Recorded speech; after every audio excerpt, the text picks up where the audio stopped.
This episode, I'm joined by Guy Stagg to discuss his book, The World Within: Why Writers, Artists and Thinkers Retreat, alongside discussions on Solitude, Simone Weil and Ludwig Wittgenstein. I'd like to say a big thank you to my paying patrons and subscribers making all of this work possible, and if you'd like to support the podcast and keep everything running, please find links in the description below. Otherwise, please enjoy.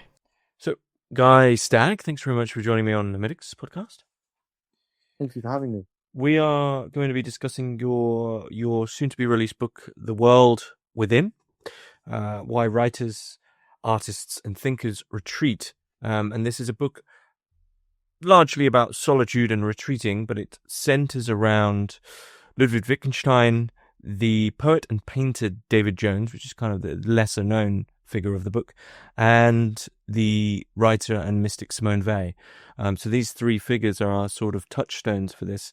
It's a beautiful book. It's delicate, it's fragile, it treats everything with a great respect, and it treats what it is to retreat with a great respect, because at times, you know, the places that these figures are retreating and why they're retreating is almost always seems to be a kind of delicate, very personal matter at times. And it's I think the book deals with that in a fantastic way. But before we dive into these figures, questions around solitude, just tell us a little bit about yourself and the origin of The World Within. So my first book, which came out in 2018, was a book about pilgrimage. I had a period of mental health issues in my early 20s, and coming out of those, I decided to walk from Canterbury to Jerusalem. So that was the subject of my first book. And during this journey, I stayed predominantly with religious communities. Sometimes that just meant the floor of a church, if the priest let me sleep there. Sometimes it was in the kind of the parish building, but often it was with monks and with nuns. And I was 24, 25 at the time, honestly didn't know very much about religion, was becoming more interested in religion, but had almost no exposure to religious life, to the lives of monks and nuns. And this made a really big impact on me. And I in the book, I tried to pinpoint what that impact was. But to summarize, it was clear to me that I was meeting people in these religious communities who had a calm and a contentment that I'd not encountered in the world outside. And it made me think, although I'm not a believer, it made me think that they had understood something about the right way to live. And so when I then came to the end of my walk, I wanted to see if there were ways I could incorporate elements of religious life into my everyday life. If I could, in some way, cut myself loose partly from some of the demands of everyday society, professional, social, to an extent romantic as well. And I thought this would maybe, I'd be able to share in some of the calm and the contentment I'd found among these religious communities.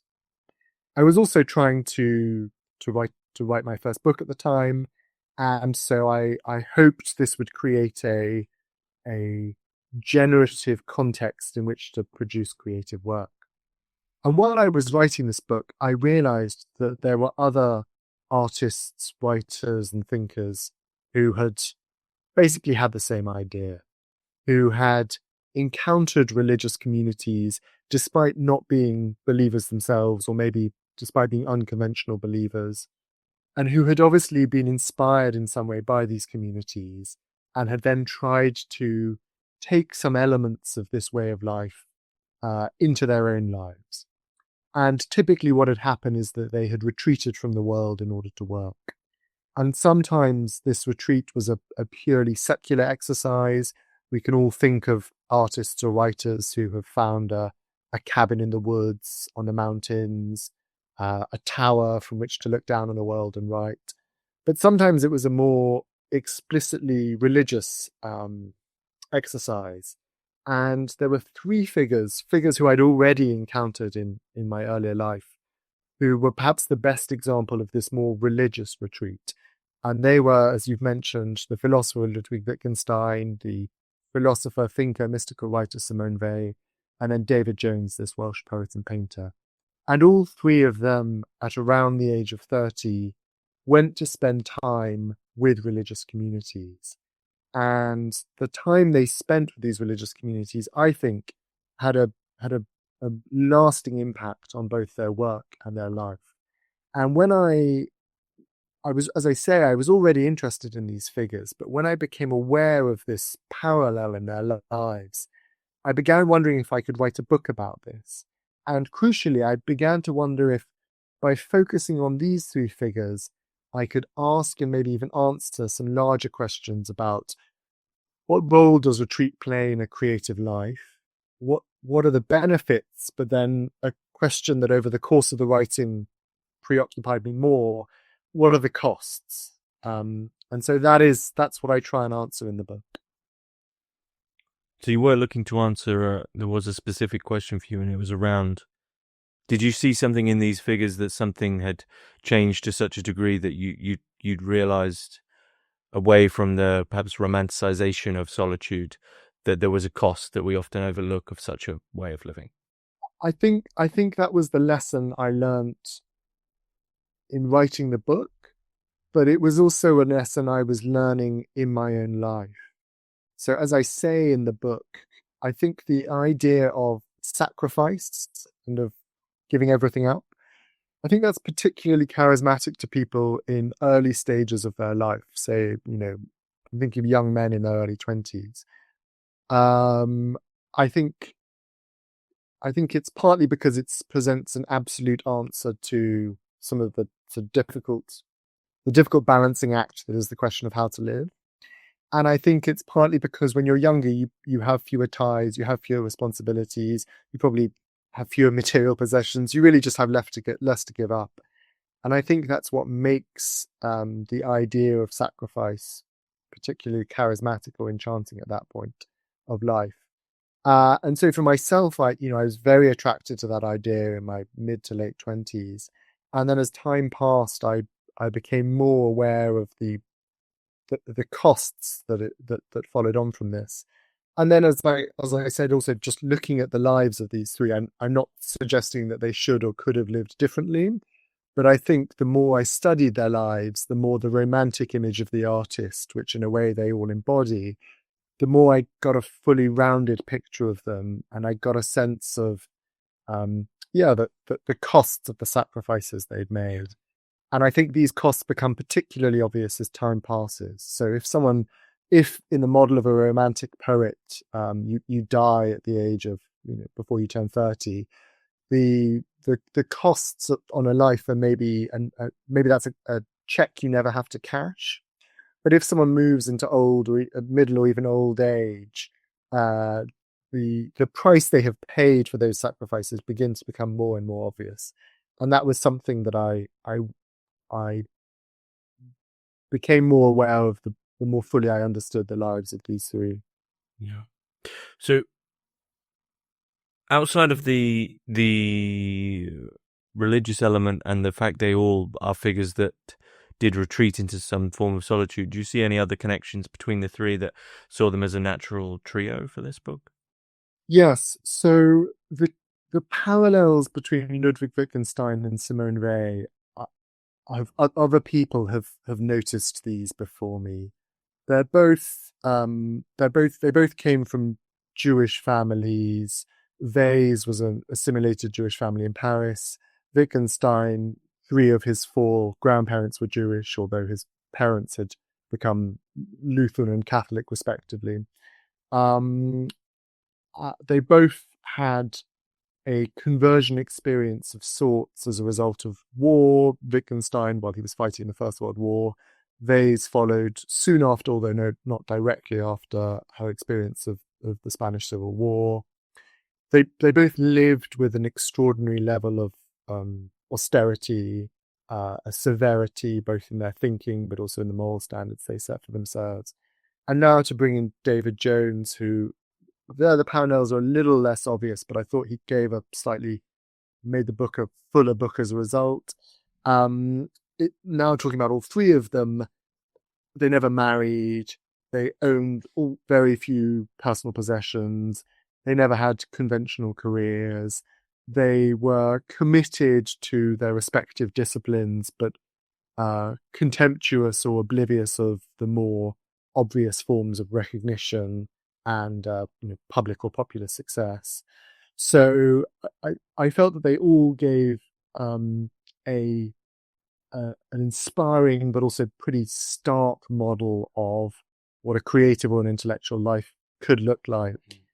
And so yes, again, the more time I spent with them, the more these sort of overlaps seemed obvious to me. Mm-hmm. Mm-hmm. Is there any overlaps that were surprising to you between the three after spending so much time with them? Or anything that maybe stood out that you didn't expect to find after spending time with them? I think it would be fair to say that they all had a conflicted, even tormented approach towards physicality, sexuality, and human intimacy. So in the case of Wittgenstein, he was gay. He certainly had some physical relationships in his life, but I think he had many more affectionate, even adoring, but non-physical platonic relationships. One of his brothers had committed suicide on account of his sexuality. Several other brothers committed suicide for potentially different reasons. So his sexuality was a real torment to him. And I think it's certainly possible to argue that the part of the draw towards him of these strict forms of life, both the ones he set for himself and the ones he found in religion, were their kind of denial of the body, and the idea that desire is something to be resisted, is a sort of temptation to be resisted. I think in Simone Weil you find something similar. I don't think there's any suggestion that she was queer or gay, but she also found the idea of desire, at best a humiliation and at worst a torment. And in the life of Jones, we have more conventional examples of desire. He was engaged once in his life. That engagement was never consummated, but seemingly had more sort of traditional expressions of affection. But I think on the back of that engagement, he too acquired an increasingly sort of disgusted attitude towards the idea of physical intimacy. And I think that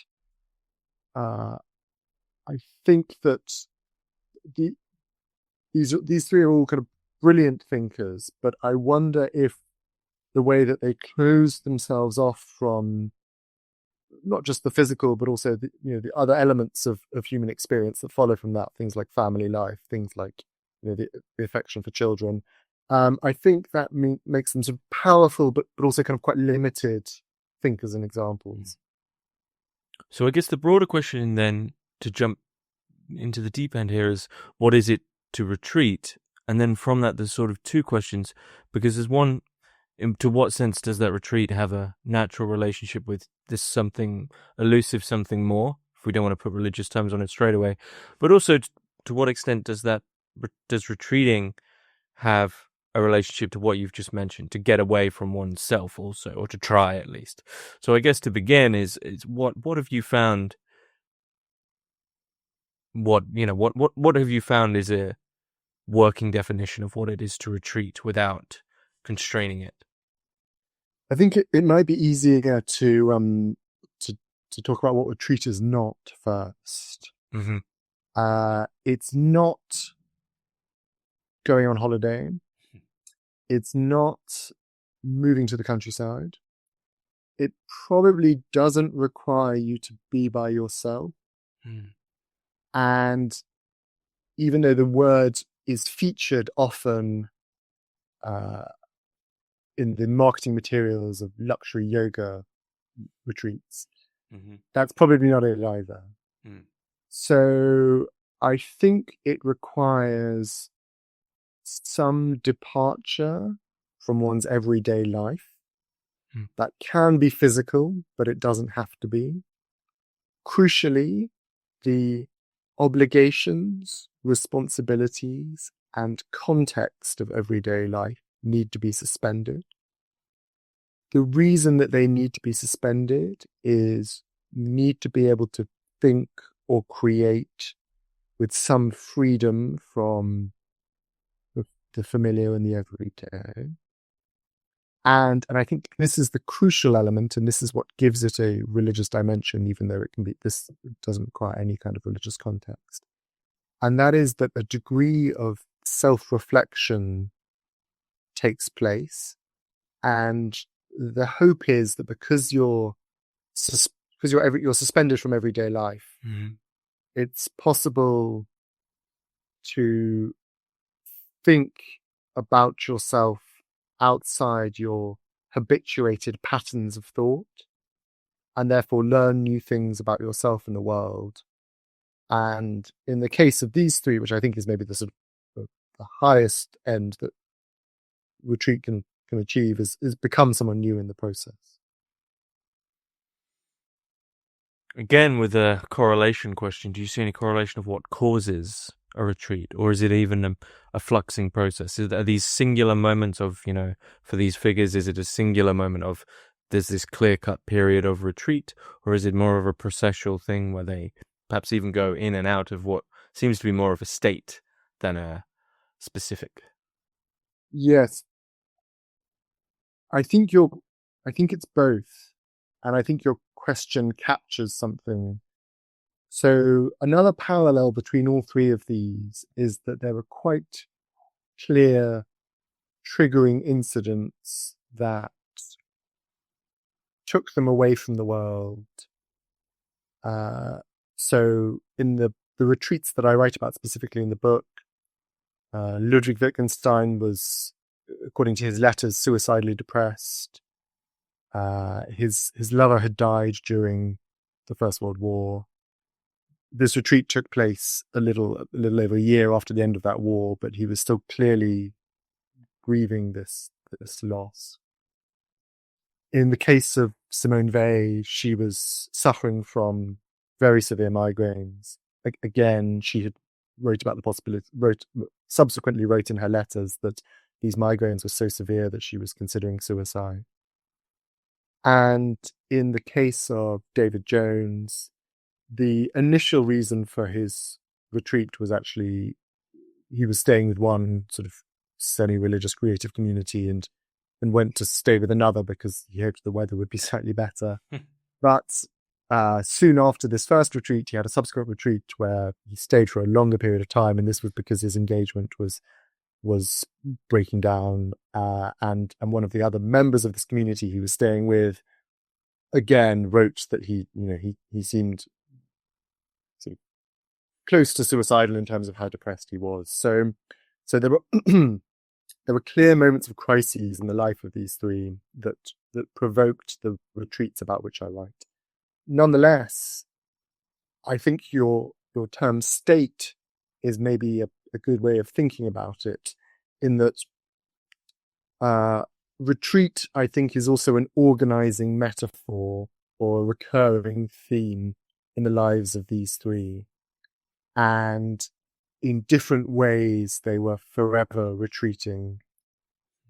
So Wittgenstein, I also write about this in the book. Wittgenstein famously spent time in Norway in a cabin above a lake, which is our sort of, in many ways, the image of the retreating intellectual we have in our mind. And then in his later life, he also spent time in remote parts of Ireland. He also taught in remote parts of Austria. So I think it was a pattern that recurred. Simone Weil, she went on retreat both to other religious communities, also to various points in her life. She sort of lived in a very simple way, and she also was clearly constantly trying to escape her own kind of upper middle class, academic, professional, comfortable Parisian upbringing. And then David Jones, who nowadays you would maybe diagnose with various sort of mental health problems, spent his time moving between religious creative communities, his parents, and then sort of bed sits in provincial or coastal towns, quite remote sort of overlooked parts of London. Was often living in an anonymous and near invisible way. And so I think it's fair to say that the religious retreats were more extreme examples of a pattern of behavior and work that recurred throughout their lives. Mm. Would you say then that retreating is inherently spiritual? Maybe, I mean, it's tough on the words there, because I could say inherently religious, inherently spiritual, inherently mystical, Yeah. because it seems, dare I say it, seems for all retreating, there is at least some trembling feeling of something more. But the difference between religion and spirituality and just something more is fairly stark there. So is it, I mean, is there always a connection in retreating to something of that elusiveness, we could say? Well, obviously these are terms that have been sort of much abused and therefore lose their meaning, or alternatively often just mean a sort of faint fuzzy feeling when you close your eyes. So I like to think of spiritual or religious implying some moral element, so implying some commitment to self-examination or self-transformation. And then mystical I like to hold sort of separately, and for that to have some relationship with the ineffable. Mm-hmm. And so to take those two in turn, as I said earlier, I think retreat, for it to be a really meaningful experience, should need some element of self-examination and self-transformation. And I don't think that has to purely be in the context of, Ignatian exercises or anything. I think that should be purely for, a philosopher, an artist, because I think they would say that in order to make intellectual or creative breakthroughs, some degree of self-examination is also necessary.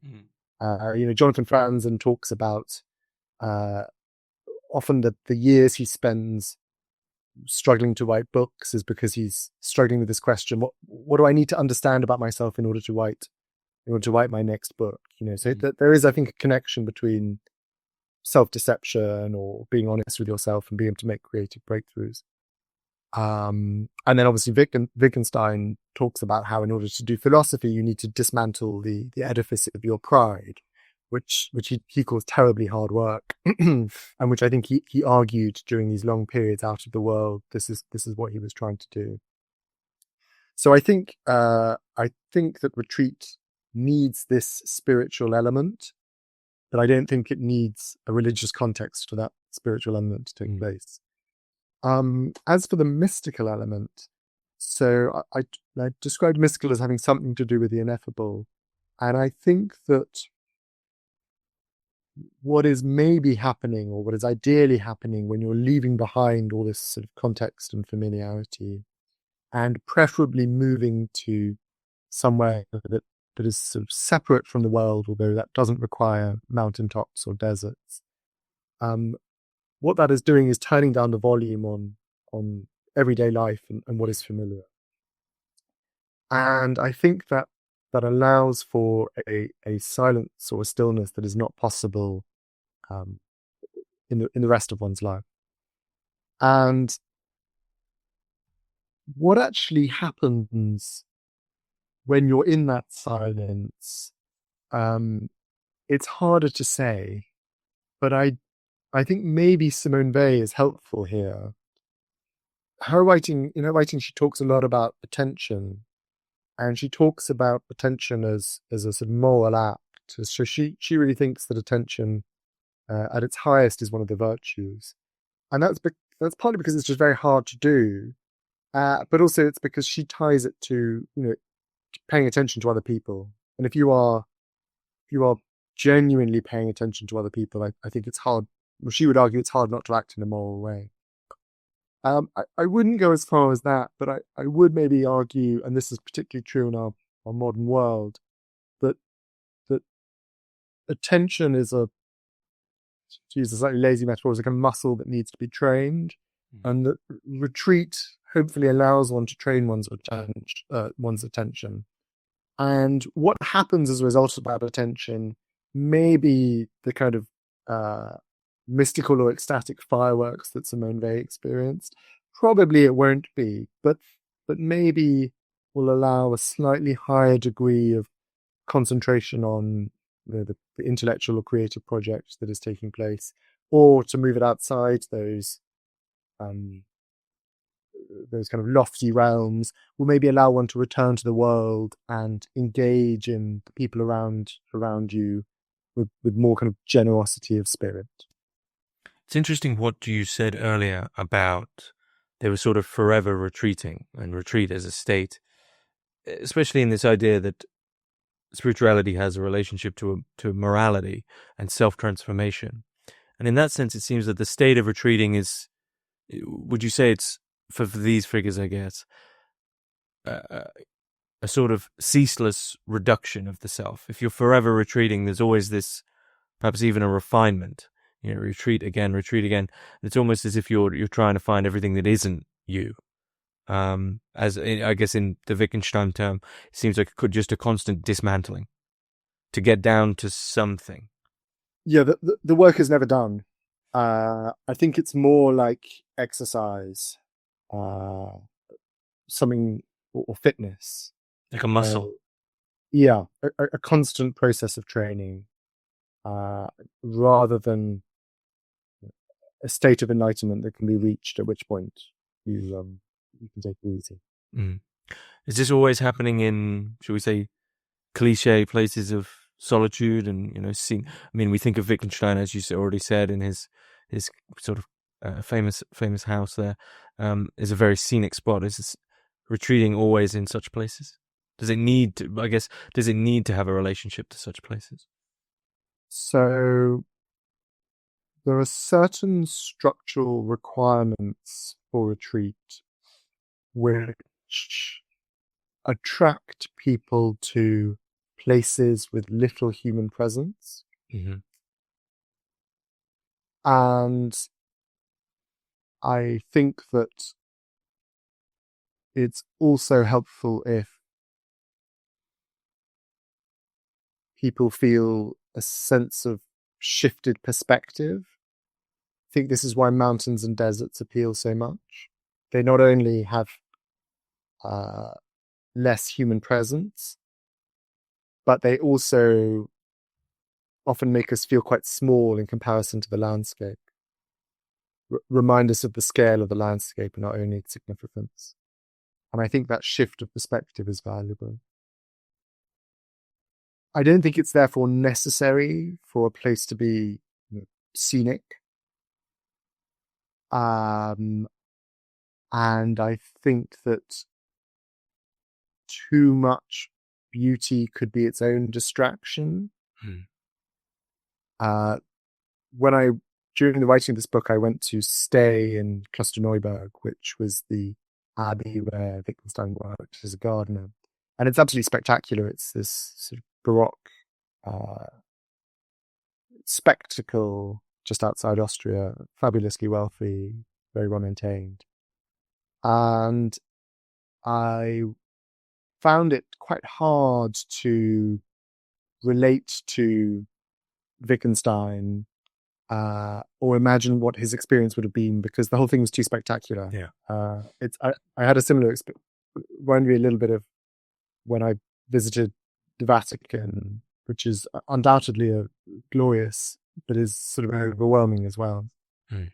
And so I think that very high levels of beauty would maybe have a similar effect to very high levels of ugliness, which is they end up distracting. And so I think a degree of beauty is maybe helpful, but really these landscapes often have a lack of obvious human presence or other distracting factors, and therefore make easier that turning of the attention back in. So far it's all kind of not necessarily romantic, but it seems at least adjacent to something we might call noble. There's a moral pursuit here, but something you write on page 41 fascinated me, where you say, too much solitude, like too much money, can turn people into tyrants. And so there's a noted inverse to this process, a sort of a hidden tyranny. Yeah, so I didn't quote it in the book, but Schopenhauer somewhere talks about how, I don't know if this is exactly correct, but he talks about loneliness being the fate of all great souls or something, which is very Schopenhauerian kind of phrase. I think it's probably true, but at the same time, that he's kind of, it's sort of a flex or a humble brag or something. And I think what that conveys is spending long periods of time in your own company is likely to generate quite high levels of narcissism. And the point I was making with the sort of solitude turning people into tyrants, if you're a member of the 0.1% in terms of wealth, you almost never have to compromise. You never have to ask your neighbor if they can look after your pet cat while you go and pick up your aunt from the airport. None of these everyday compromises are trouble you really. And I think that, maybe that's very nice, but it's probably quite bad for your character if no one ever says no and you never have to do someone a favor or be nice in order to receive a favor. And I think if you are living with very high levels of solitude, it has a similar effect. You maybe are not rolling in money, but you rarely need to interact with the outside world. And if this is the case, those character softening encounters are not taking place. And in your own kingdom, even if your kingdom is no bigger than a bedroom, you can be the sort of undisputed master. And so I think this is why solitude can generate a degree of narcissism or a degree of intolerance, which is really having the opposite effect of this kind of moral project I've described. And it's interesting to me that religious communities who, on the whole, have probably thought harder about things like solitude and retreat than anyone else, in most cases, they have very elaborate structures in place to try and avoid this kind of these sort of tyrannical tendencies. Whether that's the fact that the vast majority of religious communities are exactly that, communities, they retreat together. Whether it's the often menial jobs that are distributed among the community, and that in some cases you can never be so senior that you don't still have to do. The abbot still has to do the washing up or whatever it may be. Or whether it's the fact that being a pure hermit, which some religious communities will have the little hermitage attached that someone can go and live in, that they are very careful about who they allow to undertake to follow that calling, and that I, from what I understand, that any suggestion of a kind of grandiose ego or a sense of being in some way that it's a mark of distinction means it's unlikely that you'll be chosen for that role, because it's too easy to become for solitude to become an exercise in vanity or the ego, and not this process of self-emptying or dismantling that it's meant to be. So there is this, in relation to that, of course, and there's this element of sacrifice, and with all of these the figures that you're drawing on, they all have their different kinds of sacrifice. I mean, for Weil, it's a very typically Christian form of suffering in relation to her illness, pain. And then Wittgenstein sort of famously giving up his his sort of birthright wealth and name, I guess, in a certain sense. And so, but those are very sort of material, they're very physical things. I'm wondering, what else do you feel needs to be or is to be sacrificed for retreat to find that place where we would call it a retreat, and not just what you were talking about, where it might become a safety net of narcissism? Yeah. There's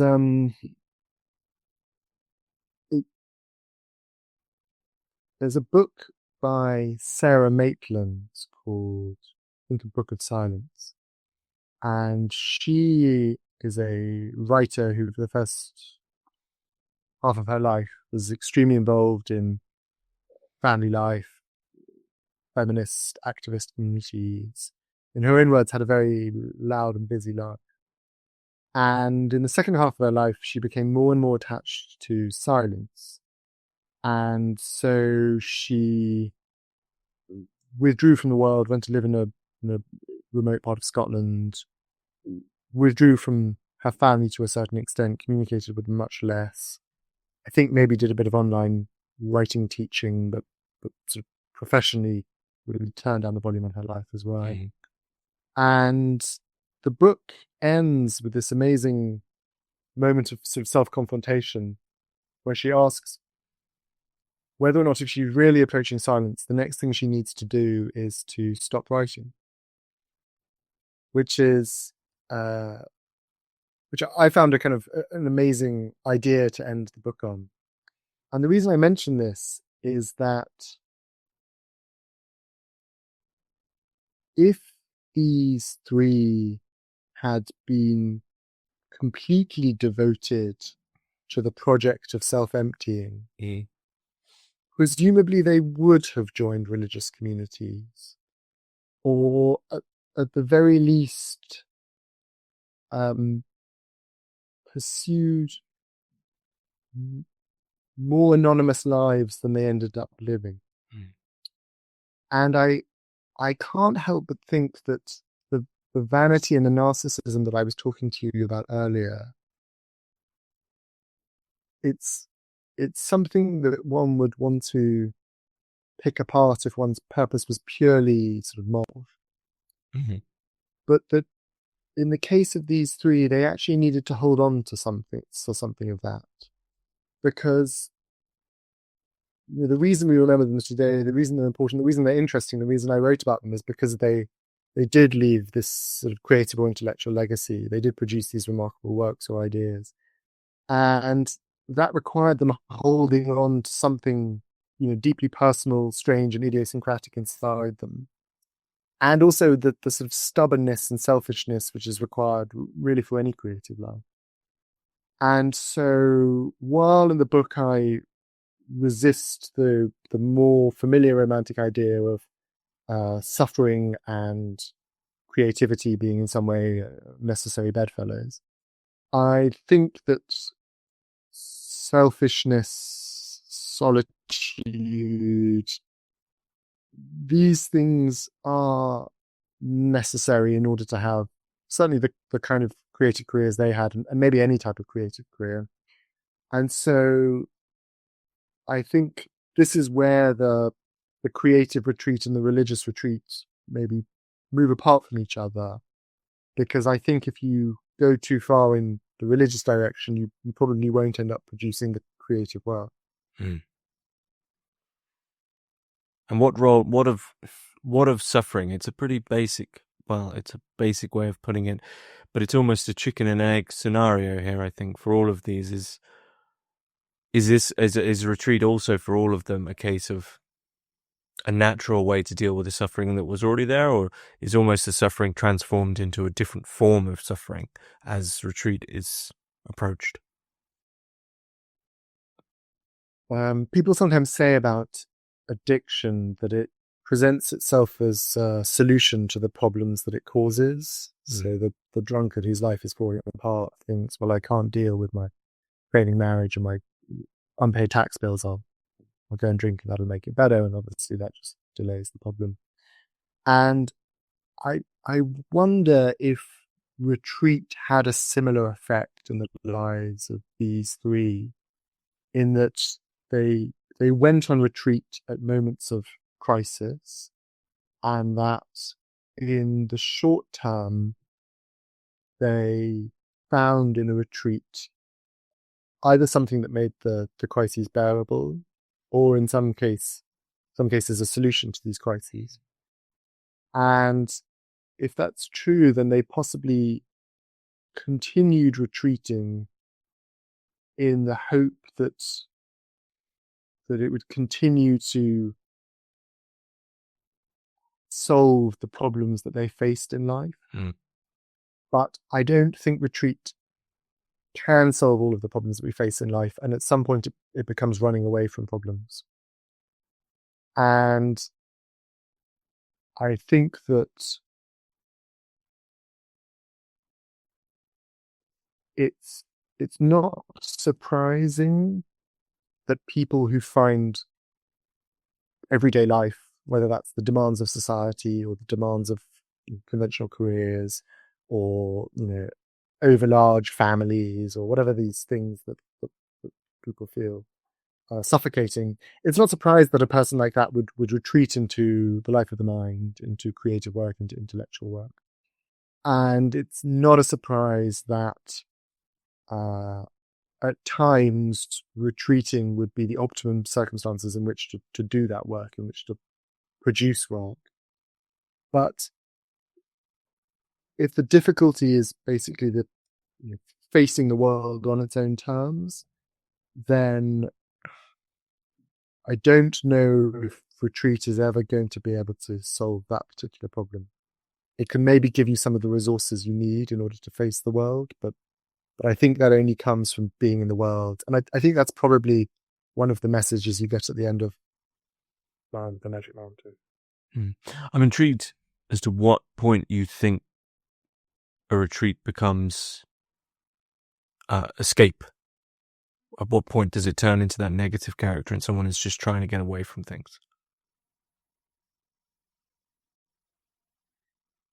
I think it's hard to identify an individual point, and that's because it's probably always there. Even the person who is retreating for the most admirable reasons and is the most devoted to the moral project I've described, I think even they will have a small element of wishing to escape from the world. I think this is something you definitely find in, well, at least I encountered with the religious communities that I met. I think religious communities on the whole try not to accept people who for whom it's purely a stick rather than a carrot, who are purely running away from the world rather than being drawn towards a deeper relationship with God or something. But I think that for every would-be monk or nun, there is a bit of a stick and a carrot in terms of their attraction to religious life. They often haven't really found a place where they felt they fully fitted in the world, even if they also have a sense of devout belief that's drawing them towards the spirit of love. So I don't think you can ever completely get away from that desire to leave. But maybe a healthy or successful retreat is one that also breeds a desire to return. That's interesting, the desire to return, because so far the tone around this has been very solemn, and I'm wondering what place love or joy or because it seems like a disengagement more than an engagement, and so I wonder what role a sort of a positive outlook plays. Not necessarily optimism, but something that imbues one more with life, as opposed to the word retreat, right? It sort of takes us away from things. And I wonder if within retreat there's a place for a deeper engagement or something closer to joy or love or connectedness. Yeah. I think that a successful retreat, and I think these often happen earlier in people's creative or intellectual careers, it can if, for example, it allows them to work in an uninterrupted fashion on something that has previously they've just snatched a few hours here or there to devote themselves to, I think they can probably discover a sense of purpose and of satisfaction in the work, which they will not have encountered beforehand. I think on the sort of the writing retreats, etc., that I've been on, people have definitely felt their commitment to their craft really, really renewed, or even a sort of a sense of certainty that this is what they should be doing with their life. And I think that if you are spending time outside familiar settings and surroundings, maybe spending time in the natural world or closer to the natural world, I think one's senses can be sort of switched on in a way that they rarely are, especially if you're able to spend less time on computers or less time on social media. I think a lot of people find this newfound awareness or alertness. And then I mean, there are two things. First of all, retreats often take place in communities. And so within the community itself, whether that's a creative retreat or a religious retreat, there are new forms of connection that are possible. And then, as I said earlier, I think if a retreat makes you eager to return to the world once more, makes you newly appreciative of whatever it is you left behind, maybe even teaches you that where you belong is in the world, not in the mountaintop or the desert, I think this is a positive experience. I don't think that makes a retreat unsuccessful. Is this for everyone, or do you think one has to be called, at least in some elusive sense?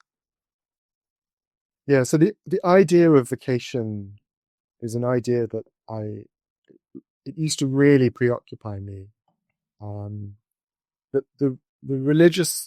monks and nuns that I met on my walk when I did this walk to Jerusalem, they would often talk in terms about how if you're called to the religious life, then nothing else you do will make you happy. And if you are not, then it doesn't matter how long you stay in the monastery or how many retreats you make, you'll never last. That's not what you're meant to do. And a lot of creatives will talk about creative work in the same way as a vocation or a calling. And what I assumed this meant is that, if you were really meant to be an artist or a writer, that nothing else you did would bring you joy until you were doing the thing that was your calling. And if you weren't, then it was sort of pointless. It didn't matter how many short stories you wrote. You were sort of moving in the wrong direction. You were trying something that was futile. And there was a certain comfort in that way of thinking, because it sort of takes the decision out of your hands. Whether you choose to be a writer or choose not to be a writer, it's sort of, like the Calvinist elite. You can sort of say, well, it's not, or Calvinist elect, you can say it's not really up to me. And I think, again, when I was trying to write this first book in my early 20s or mid-20s, I liked the idea that I wasn't deciding to be a writer, that someone else was deciding it, and I just had to sort of submit.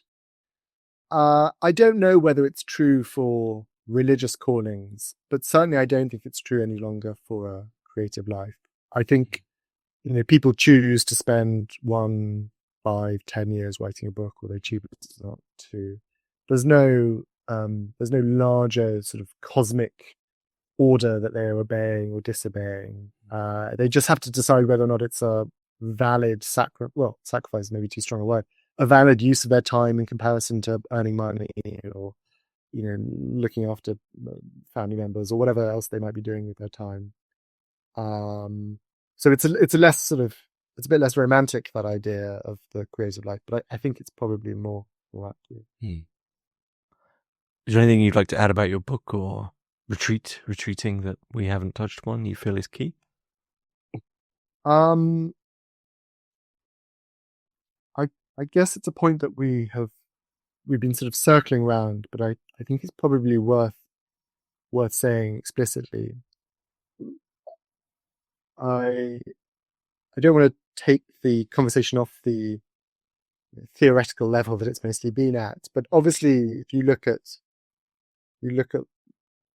scientific data, psychological research, I think there's a pretty strong body of evidence that spending time in company is good for people's health. It's good for their mental health, but they have better life outcomes if they, that lonely people have worse life outcomes. So I think that it's undeniable that there is a benefit to people for having companionship in their life. Nonetheless, I think there are clearly personality types for whom solitude, very high levels of solitude, are what suit them best. And these personality types are almost inevitably going to be outliers. They're not going to be everyone. And I think the lesson that I took away from this, and that is maybe relevant for other people, is when I look at a figure like David Jones or Ludwig Wittgenstein or Simone Weil, these are clearly exceptional figures.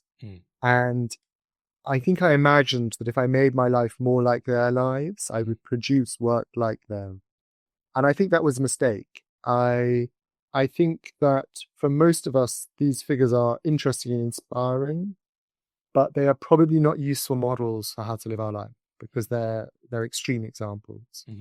And they maybe will inspire us at times, but there are probably more conventional models that are probably fit less well our romantic image of the artist or the thinker, but are just probably more useful or more relevant to our own lives. And so I'm not trying to argue that these three should not have lived the way that they lived. I'm sure that the choices they made were the right choices for them. But I suppose the rest of us, when choosing examples from which we can try and shape our own lives, there are probably ones that are more relevant and maybe a little bit less demanding. Is this a vein that you're going to continue down in terms of your research? Solitude, religious vocation, this sort of silent form of living? Well, there are two things that I'm interested in at the moment. One is about the role that the desert has played on specifically the European imagination, which draws in some of these ideas, but relates them to place, the landscape. And then the other is probably, that's obviously a non-fiction idea. And then the other is maybe thinking about how spending time outside our everyday lives can change who we are as people. And that idea is still floating around and looking for a form. Okay. Well, The World Within is, I believe, next month, so July. It's beginning of July. Beginning of July. And is that everywhere, worldwide? Yeah. Okay. Is there anything you'd like to add before we finish up?